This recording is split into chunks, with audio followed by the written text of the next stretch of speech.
নমস্কাৰ, আমি আজি ৰিজনিঙৰ কেইটামান প্ৰশ্ন লৈ আহিছোঁ। তাৰ প্ৰথম প্ৰশ্নটো হ'ল কমপ্লিট দ্য চিৰিজ। আমাক চিৰিজটো দিয়া আছে 27, 35, 47, 47ৰ পিছৰ সংখ্যাটো আমি উলিয়াব লাগে। তাৰপিছত দিয়া আছে 53 আৰু 72। চ' এই শ্ৰেণীটোত আমাৰ কি পেটাৰ্ণ দিয়া আছে? চ' আমি শ্ৰেণীটো ভালকৈ চালে প্ৰথম সংখ্যাটো আৰু লাষ্ট সংখ্যাটোৰ মাজত এটা আমি সম্বন্ধ পাওঁ। সম্বন্ধটো কি? 27ৰ ওলোটা সংখ্যা হ'ল 72। That means reverse of 27 equal 72. ঠিক সেইদৰে 35ৰ ক্ষেত্ৰত হৈছে কি? Reverse of 35 53. 35 goes to 53. গতিকে 47ৰ ক্ষেত্ৰত কি হ'ব? 47ৰ ৰিভাৰ্ছ সংখ্যা হ'ব আমাৰ 74. 47 goes to 74. গতিকে আমাৰ কুৱেশ্যন মাৰ্কত হ'ব 74 আৰু আমাক দিয়া আছে অপশ্যন চি 74. গতিকে আমাৰ শুদ্ধ অপশ্যন চি। ইয়াৰ পিছত আমি নেক্সট প্ৰশ্নটোলৈকে আহিছোঁ। নেক্সট প্ৰশ্নটো দিয়া আছে কমপ্লিট দ্য চিৰিজ। চ' আমাৰ চিৰিজটো দিয়া আছে 8, 20, 36, 56 আৰু 56ৰ পিছৰ সংখ্যাটো আমি উলিয়াব লাগে। চ' ইয়াত এই শ্ৰেণীটোত দিয়া পেটাৰ্ণটো কেনেকুৱা? চ' ইয়াত চোৱা প্ৰথম সংখ্যাটোৰ ক্ষেত্ৰত 4 × 2 8 হয়। ছেকেণ্ড সংখ্যাটোৰ ক্ষেত্ৰত 5 × 4 20। থাৰ্ড সংখ্যাটোৰ ক্ষেত্ৰত 6 × 6 36। নেক্সট সংখ্যাটোৰ ক্ষেত্ৰত 7 × 8 56। গতিকে এইটো অনুক্ৰমত আমাৰ কি হ'ব? পিছৰ সংখ্যাটো 8 × 10 80। চ' এইটো কেনেকৈ দিছে? চ' আমাৰ এইটো 4 5 6 7।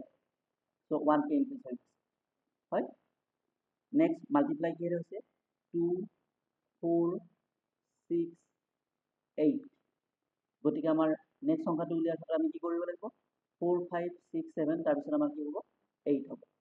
আৰু 2 4 6 8 8ৰ পিছত কি হ'ব? 10 হয়। 8 × 10 80। গতিকে আমাৰ শুদ্ধ উত্তৰ 80 আৰু আমাৰ দিয়া আছে অপশ্যন বি 80। গতিকে আমাৰ কাৰেক্ট অপশ্যন বি। ইয়াৰ পিছত আহিছোঁ আমি নেক্সট কুৱেশ্যনলৈকে। নেক্সট কুৱেশ্যনটো দিয়া আছে কমপ্লিট দ্য চিৰিজ। চ' আমাৰ চিৰিজটো হ'ল 2 18 27 43 68 আৰু 68ৰ পিছৰ সংখ্যাটো আমি উলিয়াব লাগে। চ' ইয়াতো এটা পেটাৰ্ণ দিয়া আছে। চ' পেটাৰ্ণটো কেনেকুৱা? প্ৰথম সংখ্যা দুটাৰ ক্ষেত্ৰত চোৱা। প্ৰথম সংখ্যা দুটা কি আছে আমাৰ? 2 আৰু 18। চ' 18 - 2 = 16. 16 means 4 square. 4 × 4. নেক্সট 18 আৰু 27ৰ ক্ষেত্ৰত কি দিয়া আছে? 27 - 18 9. 9 means 3 square. 3 × 3. নেক্সট 43 আৰু 27ৰ ক্ষেত্ৰত কি দিয়া আছে? 43 - 27 16. 16 হ'ল 4 square হয়।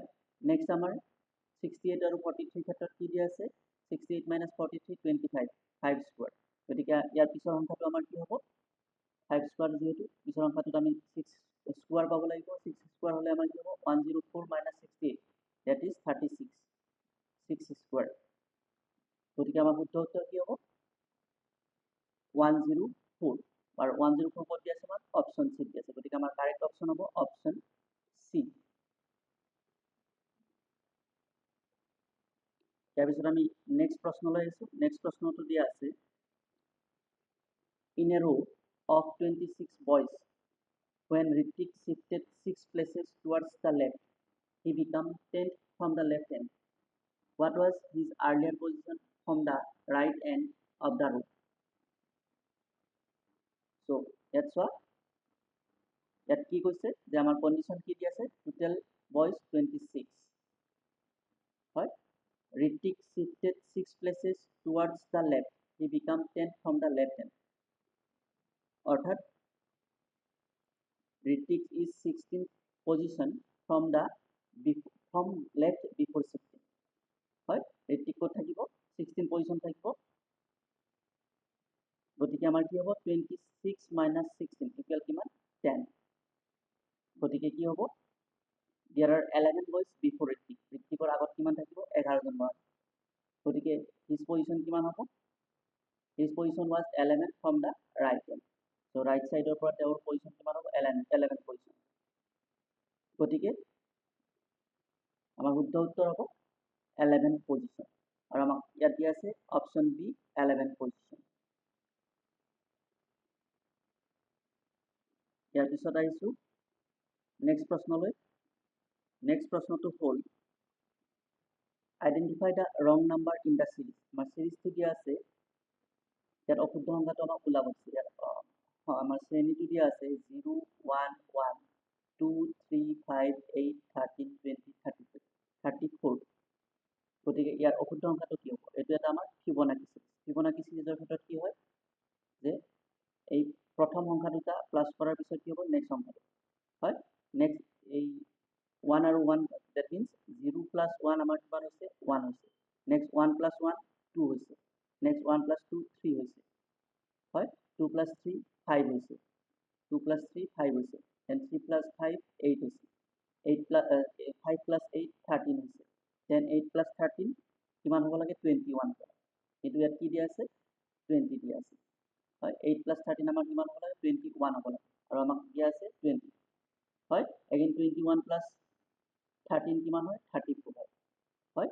গতিকে আমাৰ অনুক্ৰমটো কি? Fibonacci series. গতিকে আমাৰ ৰং নাম্বাৰ কি হ'ব? ইয়াত 20 হ'ব। আমাৰ 20 ঠাইত কি হ'ব লাগিছিলে? শুদ্ধ সংখ্যা 21 হ'ব লাগিছিলে। গতিকে আমাৰ ইয়াত কাৰেক্ট এনচাৰ, কাৰেক্ট অপশ্যন হ'ব অপশ্যন চি 20। ধন্যবাদ।